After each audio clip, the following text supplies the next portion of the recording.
Medical Center e Ghana ne Djibouti ali mugenda maaso n'okubaako byagattirawo yaggulawo medical center eryawo Abamerika bali mu gattagatta era nti wano abasajja abo bayitibwa Abamerika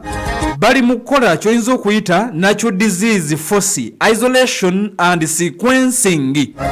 of pathogens bayina bye bali mu gattagatta naye nga buwuka basinziraawo e Ghana ne Djibouti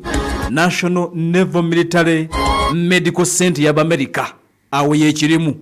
ekiwandiiko ky'Abarasha ne kigenda mu maaso ne kigamba nti still eggwanga lya America nga bayita mu magye era balina ekitongole ekirala US Army Military Medical Center bagambye nti munda mu ggwanga ereetibwa erya Kenya ku muliraano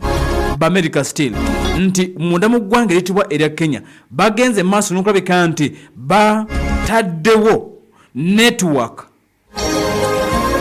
They have deployed a network of field stations. Baina field stations bataddewo ziri wano okumulira n'omunda mu ggwanga erya Kenya mulimu gwaki to monitor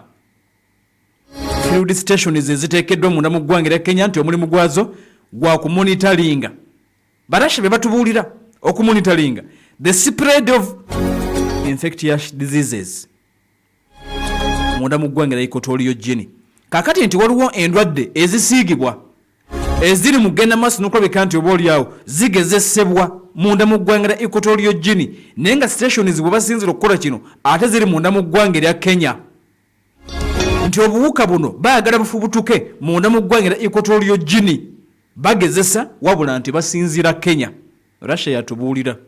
ne tweyongerayo Abarasha batugamba nti Nigeria a Joint Medical Research Center and Military Medical Laboratory waliwo lab e Nigeria wano Nigeria lab bagamba nti eno yatandikiddwa mu mwaka guno gwennyini gwe tulimu 2024 Abarasha bagamba nti eriko ba specialist bali 10 balambirira ba specialist 10 bakafulu 10 bava mu US Department of Defense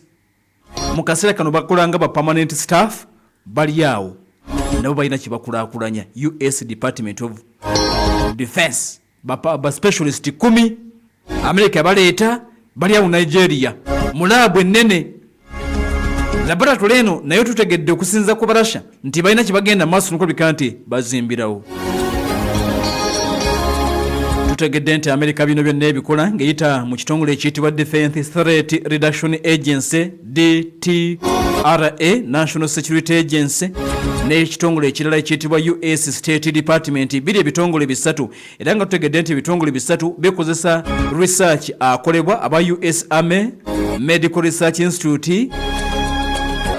ne Walter Reed National Military Medical Center nga ebigenda maaso n'okulabika nti bitambula Barasha bwe batyo bagenze maaso n'okulabika nti babitufuye mu mbeera eyogezaako okwabya Omumerika bagambye Abafirika abali e Ghana abali e Djibouti abali e Nigeria abali e Kenya Equatorial Guinea abasajja balina kye bagenda maaso n'okulabika nti bakulaakulanya biological warfare jukira nti sigwa omulundi ogusookedde ddala Abarasha okuvaayo n'amawulire agalaga nti abasajja babayitibwa Abamerika bagenda maaso n'okulaakulanya oba olyawo ebyokwensa ebiri biological in nature ebigenda maaso n'okulabika nti omulimu gwabyo omukulu gwa kutula obuswa bw'omubiri obugenda maaso n'okulabika nti obuswa bw'omubiri nti singa omuntu abeera exposed ku biwuka ebyo ebiwuka ebigenda maaso n'okukwata omuntu ne bimuyisa bubi mulimu n'ekiwuka eky'Ebola abamu bagamba nti nakino kyakolebwa bukolebwa naye mu myaka egyo 1990 abasajja abayitibwa Abarasha balina kye baatongoza kye baatuuma operation infection ku mulundi ogwo Abarasha baali bagezaako okwabya mu America nga balaga engero mu America gyali yagenze maaso n'okulabika nti oba olyawo asinzira gye yasinzira baali balaga mu America nti alina gye yasinzira mu kaseerako nti okugattagatta baali bagattagatta siriimu akawuka akaleeta siriimu nga basinzira ezaire mu laboratory ze baali bagenda maaso n'okulabika nti baggulawo sayidi eyo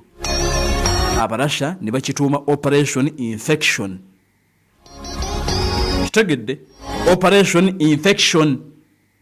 yali ya mwaka